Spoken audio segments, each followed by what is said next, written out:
So this question says, who wrote this story? Was he or she alive then? This question is very smart because it's about the theory of evolution. It's basically asking who told us about how ancient humans lived and how living things evolved millions of years ago. Was that person alive then? Incredibly smart story, smart question. The answer is no. The person wasn't alive then. We know that human beings have a lifespan of 100 years. The average human being in most countries is actually 70. In Nigeria, it's like 56 years only at the average human in Nigeria. But does it mean you can't know what happened before you were born? You can. For instance, if they told you that a house was burnt by fire before you were born, you can still return to the house and look at the house and see whether you can still see ashes and coal and everything. Do you understand? Now, if you want to take it a step further, you can take those ashes and everything and you try to carbon date them. All living things on Earth are carbon-based. If you know the periodic table, hydrogen, helium, lithium, beryllium, boron, carbon. Carbon is the element that all living things have. So basically, when scientists are trying to trace whether there is life in other planets, they are basically trying to look for carbon signatures. If there is carbon on that planet, then there is high likelihood that the planet has living things. So carbon has a half-life. So if we get carbon from a dead thing that used to be alive, we can calculate the half-life to know when it was created. That's how we time when the thing ever existed. But also there are other ways, there are many other ways. But one cool way is when they dig up a fossil. Fossil is a bone. You can tell different animals from their bone. For instance, if you're digging a grave, a pit now, and you see the skeleton of a human being, you will know. Once you have studied skeletons at all, to any degree, you will know that this is a skeleton of a human being from the skull, from the hip bone. Human beings walk upright. So our hip bone is shaped upright. But then when you see skeletons of something like gorilla, you see that gorilla's hip leans a little. But also you can see that the arm length is longer because they walk with their leg and the arm.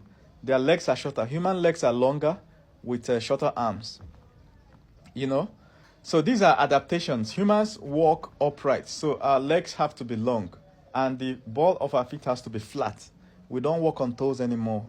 The sole of our feet is flat so that we can stand upright. So at the end of the day, when you dig up different fossils, you can tell which animal they are. You can tell that this is a dog and not a lion's bone. But then occasionally you dig up the bone of an animal that doesn't exist again. There is no other animal that has this bone. So that's how they know that this animal used to exist for it to have this kind of bone. Then they will dig up more bones like that. They'll be like, oh, this used to be a living thing. Then from the bones, they will start judging which living thing is it closest to.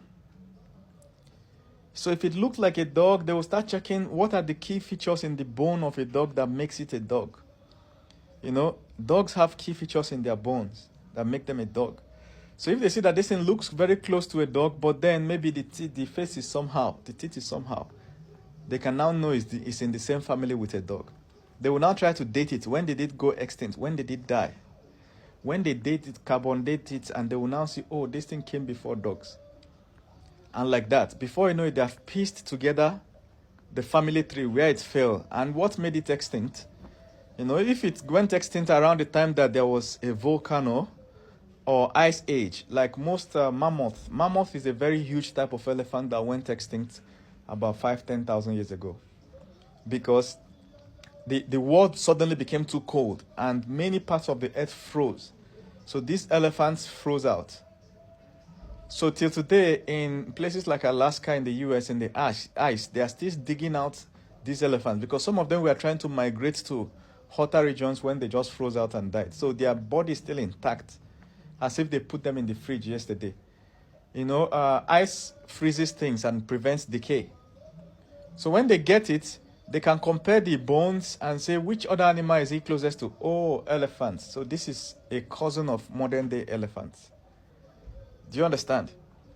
So when they can find the time when these glaciers happen, which is the what do you call it, the cooling of the earth, ice age, when the last ice age happened, any animal that died around that time, they can now know, oh, this is what it is the sudden change in temperature of the earth at that time that caused it. And here's the funny thing, they are saying that this earth is due for another ice age.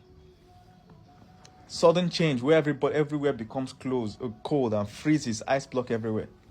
Do you know that Sahara Desert is not always a desert? They said every 23,000 years, it switches from desert to temperate region with forest, green land, and everything with animals and full of life. After another 23,000 years, it will desertify and convert to full desert. Then another 23,000 years. So we are currently in the era where it's a desert. And the desert is expanding so fast at the rate of 7 miles per year. So after some thousands of years now, it will switch back to. How did they know? Because they can go to the desert and they are digging. As they are digging layer by layer, they are seeing living things desert, living things desert. It's just like you dig a hole in the ground. You will now start seeing the layers of the soil. See, these ones are bones of living things, and this other layer is desert, sand. This other one is bones of living things. And when they take those bones and stuff and measure it, they will see 23,000 years, 23,000 years, 23,000 years gap. That's how they know that since the world is rotating, such long seasons are rotating too. Another one is DNA. If they dig up the bone of not just bone, if they dig up the remains, okay, the body of a dead animal, and they check the DNA, since they have done the DNA of all living things now, they have the DNA of all living things in a database. When they dig up any other living thing that is dead, they can simply check the DNA and know which living thing it most matches to. Do you understand? And the DNA can tell them how long ago too. For instance, if you're doubting that your child is not yours, your wife can sue you to court, and then court will force a paternity DNA test. They will take your sample, maybe you spit in a bottle. They will do the same thing for your child. And the DNA will tell them whether you are the direct father. It can't confuse. That's the way they will dig up the body of any living thing and do DNA. DNA will tell them which living thing it's closest to. That's one concrete evidence that all human beings started from a tribe in Ethiopia. Because all these tribes, all human beings have a DNA. And each of your DNA will tell you your father. Inside your body now, your half of your father, 50% of your body is your father's DNA. Your father contains his father's DNA, so 25% of your body is your grandfather's DNA. Your grandfather contains his own father's DNA, like that. It's tracing back. So everybody that has once lived before you is inside you. Your ancestors are alive today, right now, inside you. You are an embodiment of wisdom from hundreds of thousands of years. That's why I tell people, when you face a trouble in life, you should know that you have more wisdom to solve it. If you can just do meditation and fasting, you will connect to the original you. I think my next video is going to be about fasting, and it's going to blow your mind. I've talked about fasting before, but I will introduce new information. So what you're going to do is click this share button here if you want to always see my video when I release it. Share to your WhatsApp so that people will see. And then click this plus sign to follow me. All right? So I know most of these things are not being taught because people believe that evolution is the opposite of religion or opposite of God. No, the guy that wrote the theory of evolution is a pastor. His name is Parson. Parson is another name for pastor. All right? Pastor Charles Darwin. He was a pastor. He trained under the Anglican Church to become an Anglican priest. Do you understand? Until his daughter died. And when his daughter was about to die, his daughter fell sick, I think around the age of 10. He prayed and prayed and prayed. The daughter still died. He was like, nah, if I said all this prayer and everything and my daughter died, maybe the world is not exactly the way they're advertising. He started thinking, okay, there must be another explanation for how things are. Maybe I'm misunderstanding God. I'm misunderstanding the way the world is. Maybe the whole world is wrong. That was how he started thinking. And then he went on a sea voyage. He joined a group of people to go for a sea voyage.